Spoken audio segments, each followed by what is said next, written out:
welcome to Ray's Sensation. I'm your host, Dan, and today's video is going to be all about non-sports trading cards that I got.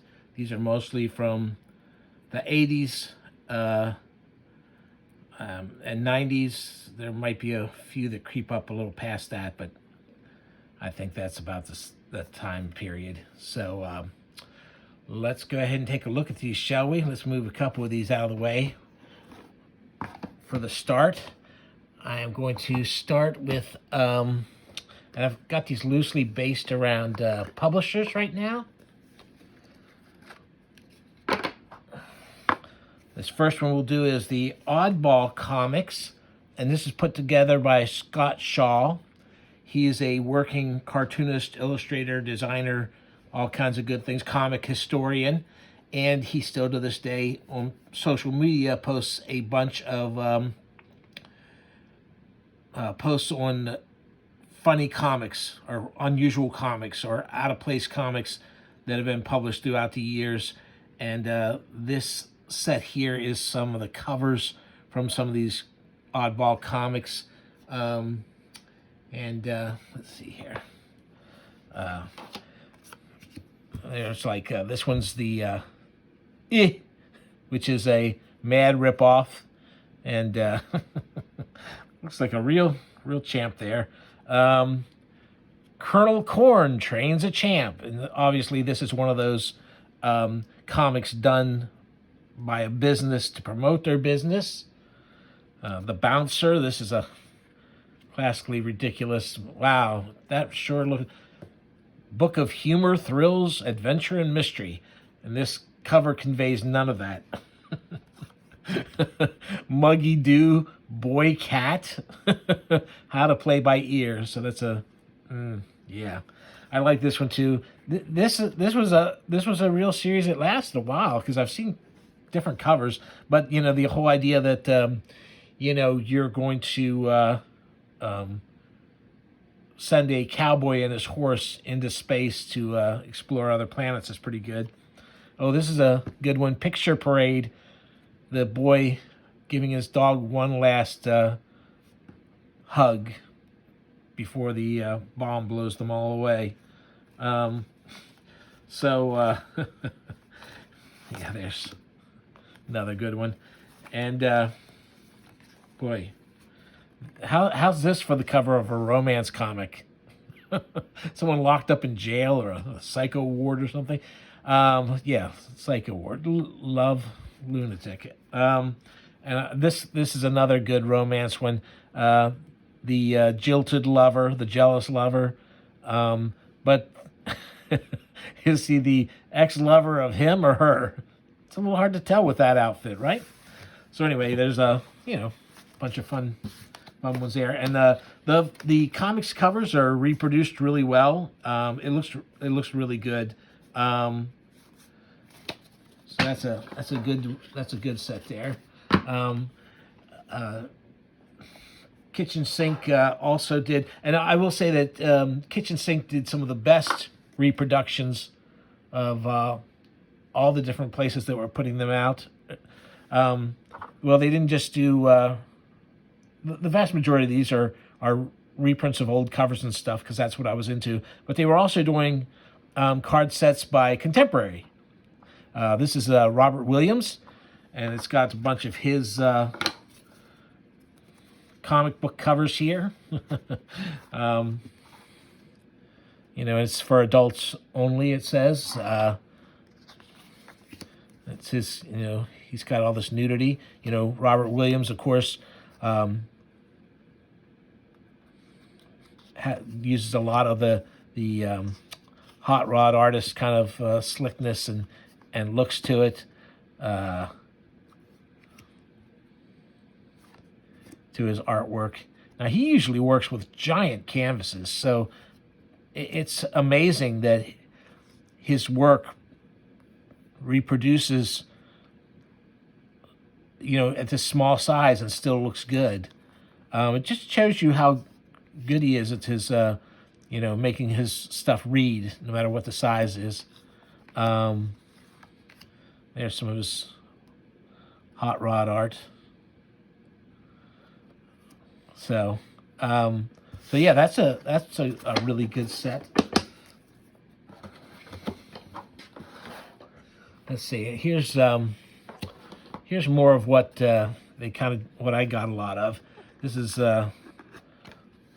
bizarre Lord and Bizarre pulp covers from the pulp magazines of the 1930s. And these often, when they were reproduced, they didn't, the artwork didn't come across that well in some of the earlier reproductions places had done. And now we take it for granted. There's been several really good books published that had a lot of great pulp covers reprinted. But at the time they were doing these cards, it hadn't been done that much. And so these are great for somebody like me who loves these covers. There's an Art Nouveau kind of cover there, which is pretty rare for the time. Spicy mystery, spicy detective. This points out one of the things I love most about these pulp covers is look how ugly that guy is. He's got here in a meat locker where they are cutting up the slabs, and obviously that's what he's planning to do there. Oh, and this is a cover I really like too. This weird thing coming out of the coffin and her on top of it trying to hold it in. I'm not sure what the expression on that guy's face is. And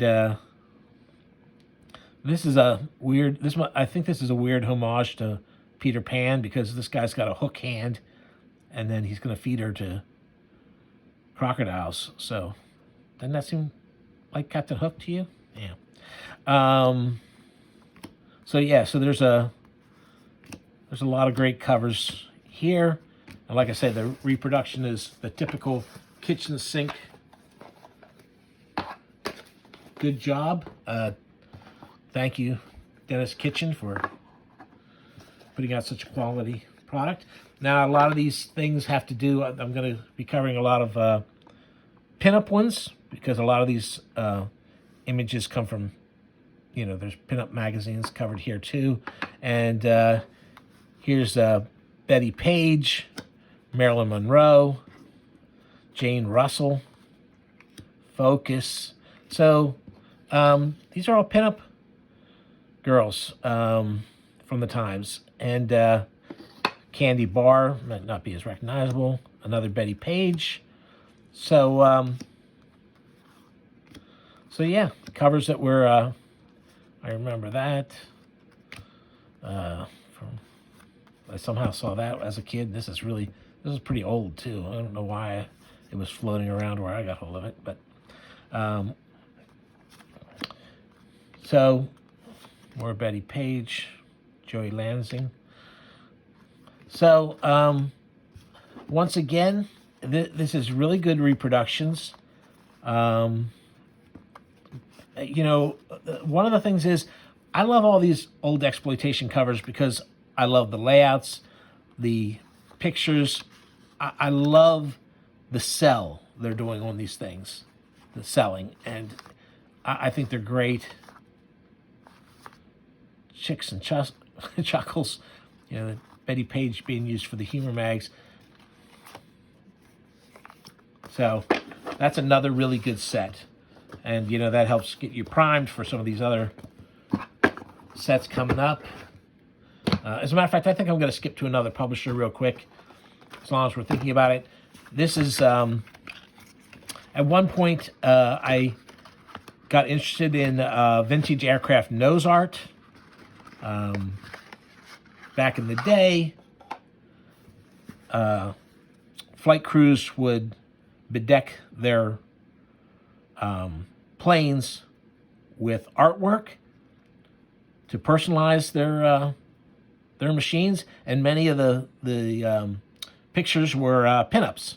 I mean, there were a lot of other things too, but this is concentrating on pinups. That's what a lot of guys were interested in. A lot of the pinups on the sides of the planes you could recognize from pinup mags, but some of them were, pretty personalized, and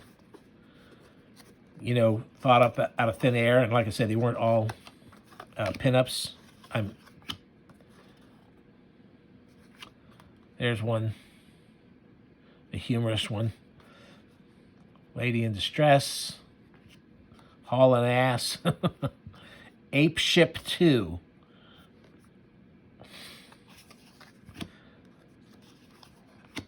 So, there's been several really good books out about the vintage aircraft nose art. Those kind of satiated my desire to see some of these things for a while. But I still think this is a good set. I think it's a good representation, and the cards are really, the photographs are really well produced. So those are good. That's good stuff. And there's, of course, that's a very recognizable pinup. Okay, and this one is from Mother Productions, and we'll look at some more decks from Mother in a little bit. Let's skip over to this set here. This is Turok, Son of Stone. I don't know how many of you remember this old Dell comic. There we go. During the 60s, I used to look at it all the time. I used to read it. This is one of those comics I could find at other people's houses. I didn't necessarily have to buy my own. It just seemed to make its way around. It wasn't an especially good comic and very repetitious. It was about two Native Americans who go into a lost valley, and you're never sure if they time travel into it when they get in there, or whether this valley just has all this prehistoric stuff, and these prehistoric, of course, Neanderthals are in there, and mastodons, and all the different dinosaurs from wherever they decide to pull from were in there. The artwork was based on like Charles Knight and early artists like that. So it's not what we think of as dinosaurs today. We know they weren't like that. They didn't carry themselves like that. So I really still like those old depictions because I'm very nostalgic for them, and I think they're their own cool designs. But what Pete Von Shelley did was he took these, and he works a lot with Photoshop and does a lot of comics and design work and stuff. But he took this. Well, here he's got one of the Native Americans in the scene from King Kong. But most of these are, what he's done is he's taken them and he's updated classic covers with the new way we look at the dinosaurs. There's another King Kong homage. That's the spider pit scene that was censored out of the original King Kong. Peter Jackson created his own version for his remake, but there's that. Like I say, he's just updated it with more what at this time period was considered the way the dinosaurs looked. There's another movie homage. That's a Ray Harryhausen dinosaur monster. That's not a real dinosaur. It was just made up for the movie. So yeah, I think that I like that. Very fun. Okay, so let's do this one. This one a lot of people might be familiar with because it's R. Crumb. He did these were done with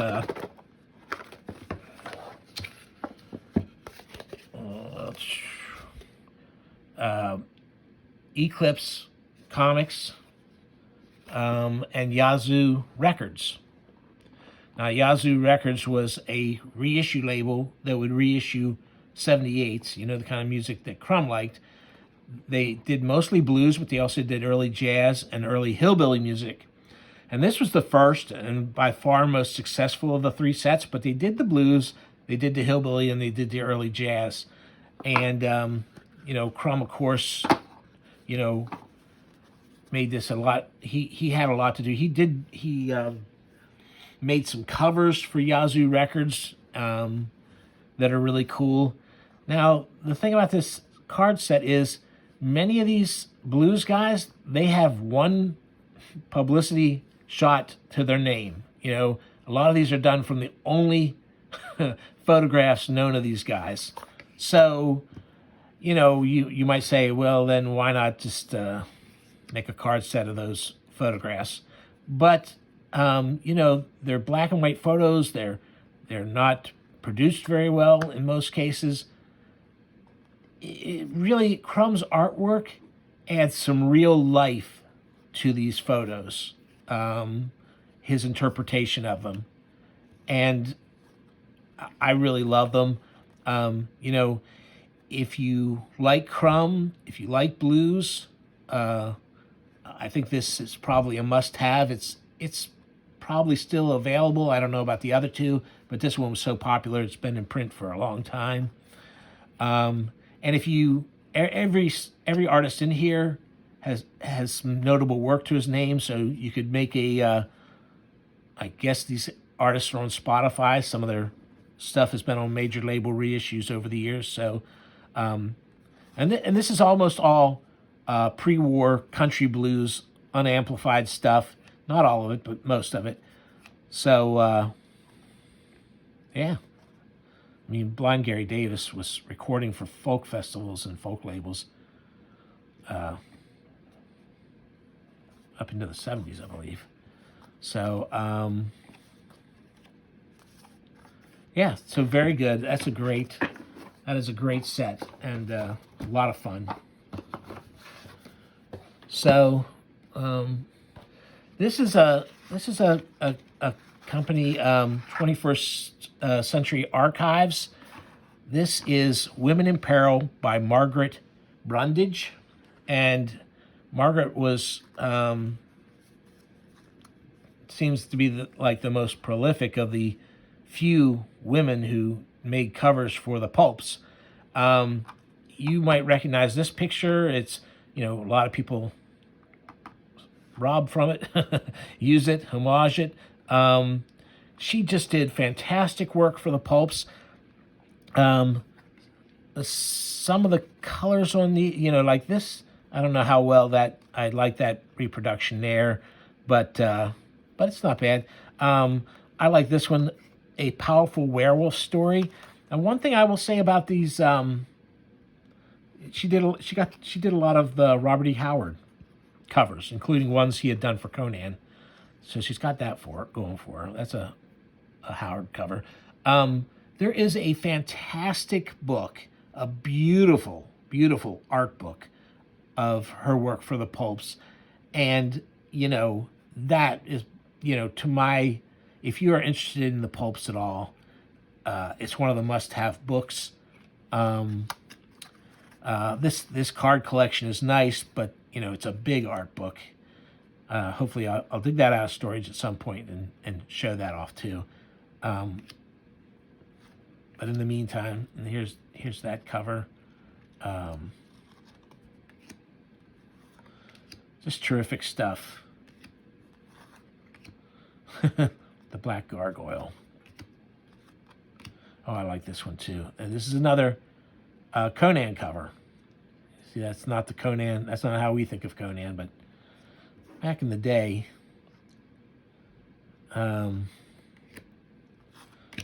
there's another Conan cover. So that's a really great set. And I might as well go ahead and show off the other two from 21st Century. This one is Women in Terror. That one was Women in Peril. This one's, and that's a pretty common theme for the pulps, so you don't have to look far to find that. I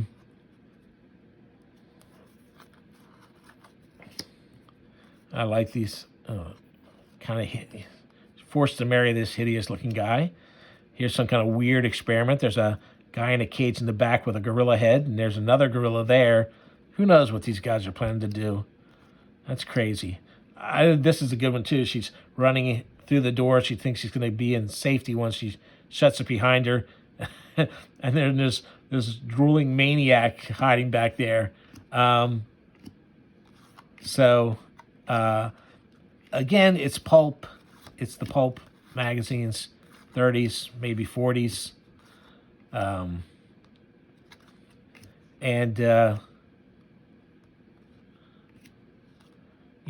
course, it's always nicer when they're done a little bit bigger. But like I said, when these came out, there was not that much of this stuff having been reprinted in books form. It was hard to track this stuff down. So that was a welcome set at the time. Even though this is a lot of different artists, and that would usually be my choice, is to get a nice overview. I kind of like the Margaret Brundage stuff better. The other one I have from this company is another Betty Page thing. Betty Page, before she was rediscovered, she was popping up everywhere. David, she was in The Rocketeer, Dave Stevens' comic book, as the hero's girlfriend. She was just everywhere. She was such an iconic... by the time I was seeing Girly Mags, she was already retired, but Girly Mags were still printing her pictures. She was just so beloved, and, she had this crazy resurgence. It's not hard to see why once you've looked at a couple of her pictures. It's not so much... it's just her whole overall look and attitude, her smile, her gaze. And this is Bunny Yeager's Betty Page. Bunny Yeager was a pinup model, beautiful woman, who realized that the photographers were the ones who were making the real money, not the models.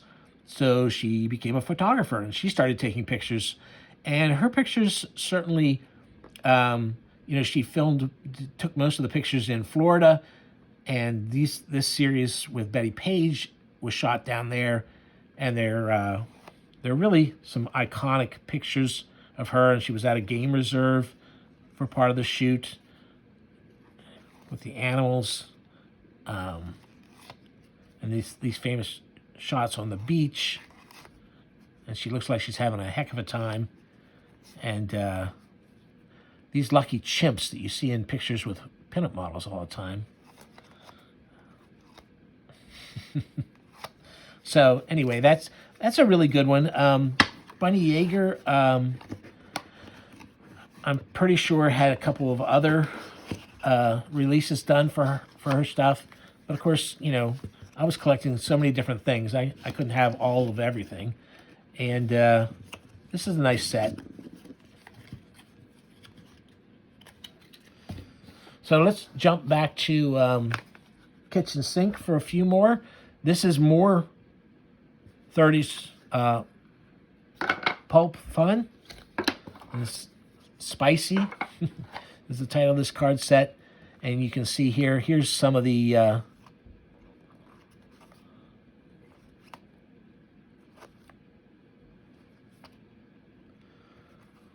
spicy. Of course, nowadays, we would be looking at this and going like, what? Where's the spicy part? That's pretty fun. The maid's having a little fun cleaning the banister there. A very different look to what they were doing with color on these. Another little monkey. Cheeky little fellow. So, more pulp. Not one of the really necessary ones for me, but this is another kitchen sink one. It's man bait. It says it's posters, and I think these, the format kind of looks like lobby cards, and sometimes they redid the posters for lobby cards that were a different size.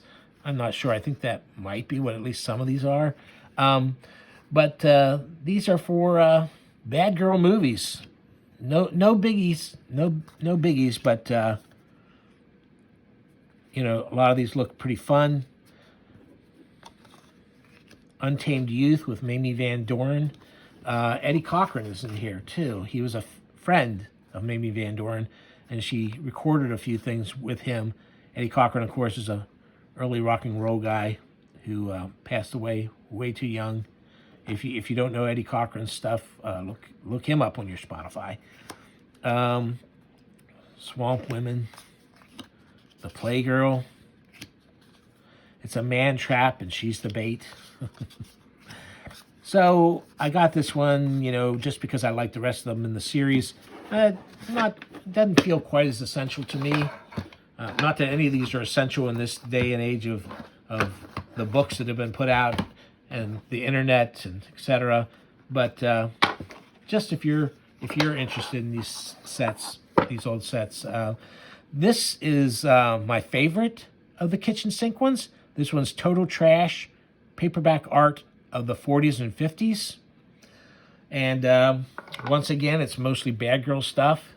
Gang Girl, Fright, The Dreadful Night. Oh, there's Reform School Girl. That image has made the rounds. It's pretty famous out there. The Pink Umbrella Murder. Hooked. That's a great cover. The Brutal Truth About Dope and Crime. Very good. Yesterday's Murder. 4 False Weapons. H is for Heroin. And see, both the drug ones, Teenage Narcotic tells her story. Both these drug ones are great. Don't Look Behind You. Yellow Overcoat, Tales of Chinatown. So, yeah, this is, there's Junkie. William Lee, which is Burroughs.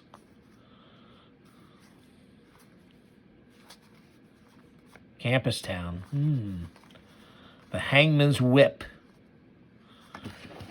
Like I said, I really like this one. I like the designs. I like the art on that a lot.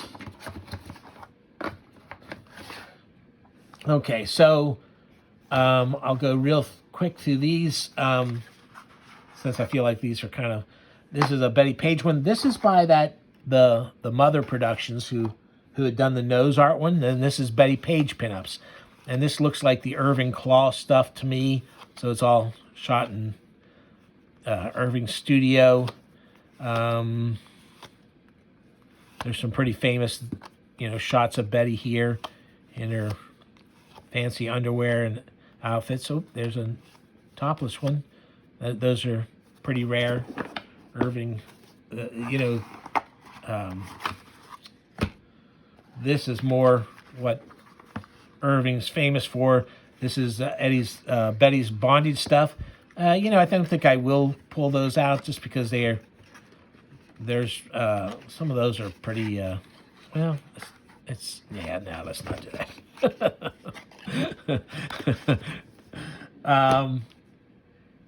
Here's another one from Other Productions. I've always liked the men's sweats, as anybody who looks through my channel can tell. This is good because they caught the slickness. A lot of the reprints of the men's sweat magazines, when you see them, don't catch the slickness of the covers, and that's part of the visual memory for me. And so, this series was pretty much the men's sweat had a lot of different things. They had for covers, there was a lot of tough guys doing soldier stuff, this and that and the other thing, but there were a lot of women worked into the cover. This series would make you think that's all there was. There's a Betty Page cover. Is just the women in peril, which is not true. And there's some of the rotten Nazi torture things. There's Betty. So So yeah, so there's that. That's a nice. That's a really nice set. Then you come to this, and I'll just tell you that here I am talking about the Mother Productions and the nice looking cards they made. These two sets are muted, and this one has a real muted cover, and you see there's the printing pattern, the dot prints. They weren't photographed well.